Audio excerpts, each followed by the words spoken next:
कोयलांचल नगरी चिरमिरी के एनसीपीएच club ground में बीती रात साहित्य और काव्य का अनूठा संगम देखने को मिला। सोमालोप प्रांतीय इकाई चिरमिरी के तत्वाधान में विशेष अखिल भारतीय कवि सम्मेलन का भव्य आयोजन किया गया। इस कार्यक्रम में स्थानीय कवियों के साथ साथ देश के विभिन्न हिस्सों से आए ख्याति लब्ध रचनाकारों के अपनी कविताओं से श्रोताओं को रात भर बांधे रखा। कार्यक्रम के मुख्य अतिथि के रूप में के डमरू रेड्डी उपस्थित रहे। उन्होंने दीप प्रज्वलित कर कार्यक्रम का शुभारंभ किया। इस अवसर पर उन्होंने कहा कि साहित्य समाज का दर्पण होता है और इस तरह के आयोजन से न केवल मनोरंजन होता है बल्कि सामाजिक चेतना भी जागृत होती है।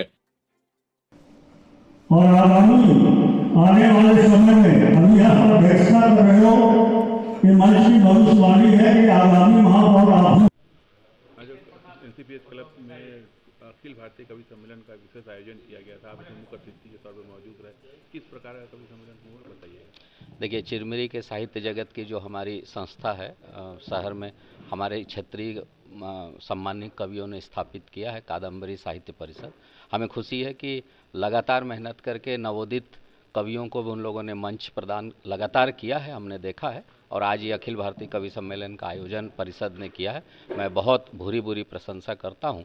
और साहित्य समाज को आगे बढ़ाने का एक सशक्त माध्यम है, एक आईना दिखाता है समाज के सच्चाइयों को।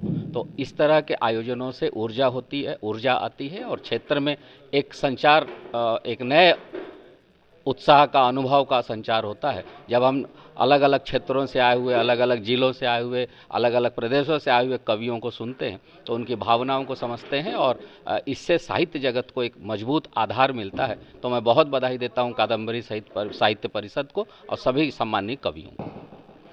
वरिष्ठ कवि के रूप में जाने जाते हैं अखिल भारतीय कवि सम्मेलन एनसीपीएच में शामिल हुए, कैसा लगा आपको? कवि नहीं, ये तो और भी कवि, आप तो खुद कवि है, दूसरे कवि नहीं, हमारे जितने भी आमंत्रित कवि थे उन्होंने हिंदी और बघेली की सर्वश्रेष्ठ रचना प्रस्तुत की है।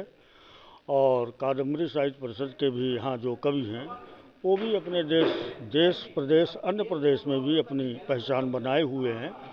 और ये हमारे चिरमिरी नगर का सौभाग्य भी है और इस माटी का हम कर्ज अदा कर रहे हैं।